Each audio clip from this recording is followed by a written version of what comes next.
Let me show you how to add your own track to our Greatest Showman project. Now, you should have received an invite from me, and either it's going to be in your invite or maybe you've already accepted it and it's down in your projects.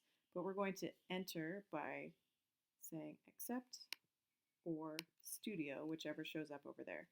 Once you join that, you can ask it to give you notifications. I would say no, because as many people as are going to join that collaboration, you would get an update every single time somebody saved.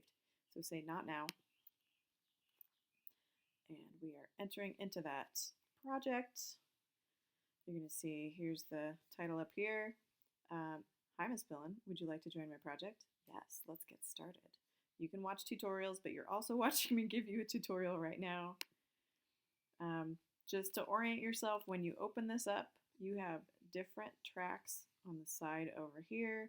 You have the name up here. Inside these tracks, we're going to ask you to do certain things. Over here, this is actually a chat, and you can do a video call with other collaborators. I'm going to close that by toggling this little people button. And let me show you how to add your own track. So there is a Greatest Showman audio track right here. If I press play, you'll hear that. That's the backing track that you're going to use to make sure that we're all playing synchronized together. And we're going to add another microphone track. So I already have one here. Just as an example, you can add a new track right here.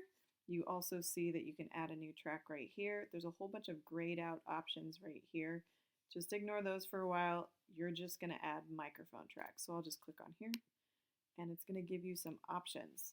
We are only going to use the voice and microphones. So vocalist, you would sing into a mic, and instrumentalist, you'd play into a mic. All of these other instruments, even though they might look like some of your instruments, are actually simulators. They're synthesized sounds that you can play in using the keyboard. You can explore those on your own time. We are going to do voice and microphone. So as soon as you click on that, it's created another track right here. It's called microphone 2 for right now. And this whole bottom half of the screen is kind of an expanded view of your instrument with a whole bunch of settings. When it's a microphone, it's going to give you a preset right here. It presets to a computer mic enhancer. And we actually want you to click this left button and go to voice clean. That means all these settings preset to no reverb, center of the pan, and that much volume. Down here, you should see your default microphone. It's probably going to be your computer mic or whatever device you're using. And now the other important thing is right here. It's very small, so I'm pointing it out to you. It's a gear, and it actually has the little audio sound behind it. This is your mic check. So I click on that, and it says, okay, let's start a test. We're going to help you set the right levels for the recording. And sing, speak, or play your instrument. Checking the volume, play louder. Good, we fixed the levels to prevent clipping and distortion. Then you are done. You can press this start recording. I want to show you that you can toggle in and out of this view. This is kind of just a menu that slides up. So you can close out of it here. If you ever want it back, make sure that your mic 2 track is selected and show instrument. So you can toggle it on and off with that hide instrument and show instrument button. All right, next you need to know a little bit about how to change your track settings. So we added this mic 2 track. I'm going to double click on the name and actually call it Miss Billen Soprano. So please name it after your name and your part. So instrumentalists do violin 1, violin 2 with your name. Wind players, please do trumpet 1, trumpet 2, or just tuba. If you're a tuba player, percussion, tell us what instrument you're playing. This little record thing right here enables you to record on that track.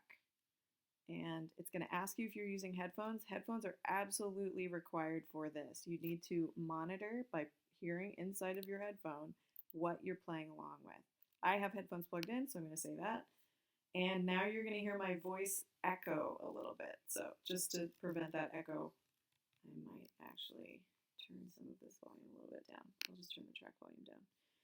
You have to have that red R enabled, otherwise it won't record. Next is your volume button. You just saw me do that. If you click on it, you'll see an up arrow and a down arrow. So sliding up is actually turning it to the right. Sliding down is actually turning it to the left. Next is headphones. Those solo your track, meaning everything else gets muted except you. So if you just want to hear your track, it's kind of useful.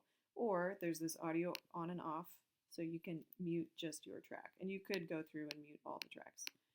Or you can just press solo, a shorter thing.